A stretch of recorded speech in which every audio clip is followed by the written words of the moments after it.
The figures are alarming. Each year in this country, there are more than 1 million house fires. They cause more than $7 billion worth of damage, kill more than 2,500 people, and injure more than 12,000. Many of these fires can be prevented, and there are things you can do to avoid a tragedy if a fire does start in your home or apartment. I'm Herb Weisbaum, and this is the ConsumerMan Podcast on Life Smarts. The ConsumerMan Show is brought to you by the good folks at Credit.com. Credit.com, a place to comparison shop for credit cards and get your credit score absolutely free every 30 days, plus expert advice on a variety of financial topics. Now, here's America's consumer expert and the national quizmaster for Life Smarts, the ConsumerMan Herb Weisbaum. A house fire is a terrible thing. The flames grow so quickly. The heat and smoke are unbearable. The toxic gases that you can't see can kill you in a matter of minutes. That's why you need to understand the basics of fire and be prepared for the worst. John Drengenberg is a safety expert at UL. We know today fires burn hotter and faster than they ever have. And the reason for that is our homes contain a lot more synthetic materials. And synthetic materials do burn hotter and faster. When smoke alarms were first introduced in the 1970s or 80s, people had on average about 17 minutes to get out of their house before the fire flashed over. And flash over is when you can't breathe anymore. You can't live in a flashed over fire. Today that 17 minutes is down to 3 or 4 minutes, which means when your smoke alarm sounds, your first job is to get yourself and everybody out of the house. No time to look around, no time to grab pictures of grandma. Just get out of that house. The thing that kills most people during fires is the smoke. Very seldom do the flames get to somebody. But the unfortunate thing is the toxic fumes given off by anything that burns, and it could be natural materials or synthetic materials, gets into your lungs and cuts off your supply of oxygen, and you will pass out and die from a fire. That's the sad truth of a fire. So you want to make sure that even if you're smelling just a little bit of smoke, it can increase very rapidly. In fact, today we were at a house fire that we set up in one of our laboratories to do some research. And that fire started so quickly, in 3 or 4 minutes, it had the entire room involved, and before you knew it, the entire house was filled with smoke. And it was a big house. So always keep that in mind. When your smoke alarm sounds, know what to do and know how to get out of that house, which involves your escape plan. Your escape plan is just as important as having your smoke alarm. Everybody knows to have a smoke alarm. We know that 97% of the homes in the United States do have smoke alarms, but you have to remember to make sure your battery is fresh, check it every month, make sure that you know how to replace your smoke alarm every few years or as the manufacturer directs, and make sure that you test it ever so often to make sure that it's working properly. If it isn't, of course, get a new smoke alarm immediately. But the reality is, your smoke alarm is really only half of the equation. Once it sounds, that's all the smoke alarm can do is tell you that something is amiss. What you need to do is know how to get out.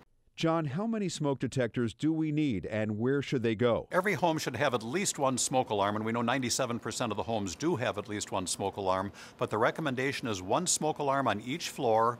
One should be located in the hallway outside the bedrooms, so you can certainly hear it in the middle of the night. And if you have a basement or other floors, have smoke alarms on those floors also. If you sleep with the door closed, it's best to have a smoke alarm right in your bedroom.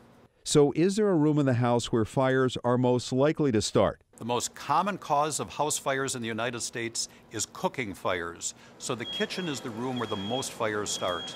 And the kitchen is the place where we do cooking, so it's understandable if something goes wrong in the oven or something goes wrong on the stove, that's where you could have a fire. Interestingly enough, the second location where you have a lot of fires is the bedroom. That's very surprising, but we do have heaters in our bedrooms sometimes, we have candles in our bedrooms, all contribute to fires. You know, a grease fire is really scary. What should you do if that happens? Very often when you see a grease fire like a pan on your stove burning or something in your oven burning, your first reaction is that you know that water puts out fires. That's true in most cases, but for grease fires, it's not. The water will just spread the fire around even further and you'll have more problems than you did when you started. Never use water on a grease fire. The best thing you can do is smother that fire. If it's in a pan on the stove, by all means put the lid on the pan, turn the stove off, it'll smother the fire. If you don't have a lid, slide a cookie sheet over that pan, let it cool down before you take that cookie sheet off the pan. It will smother the fire and the fire will end right there. The same is true in the oven. If you see a fire in the oven, turn the oven off, let the fire put itself out. Don't open the oven door because that'll introduce oxygen, and many people who've studied a little chemistry in high school certainly know that when you add oxygen to a fire, it burns faster. Kids do fire drills at school. Should we do home fire drills? Every child should know exactly how to get out of the house if there's a smoke alarm that is sounding the alarm.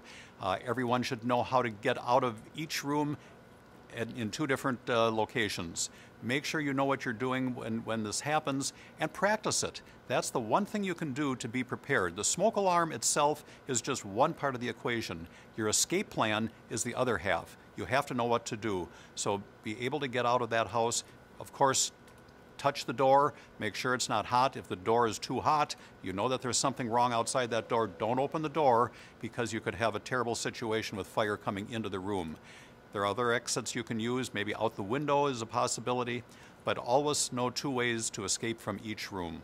When you draw up your evacuation plan, make sure you pick a designated meeting spot. Everyone in the family should know where to go once they evacuate the house in an emergency. It could be a tree in the front yard or a mailbox next to the street. By going to that spot, you can know everyone got out safely, and firefighters won't risk their lives going in the house to look for you. They can concentrate on putting out the fire. Well, that's it for this edition of the Consumer Man Show. Thank you for listening. I hope you'll share this with your friends. You can find me, Herb Weisbaum, online 24/7 at my website, ConsumerMan.com. And don't forget to join the competition and use the free study resources at lifesmarts.org. The Consumer Man Show is brought to you by the good folks at Credit.com, a place to comparison shop for credit cards and get your credit score absolutely free every 30 days, plus expert advice on a variety of financial topics. This is LifeSmarts.org. LifeSmarts.org, a service of the National Consumers League. LifeSmarts. Learn it, live it.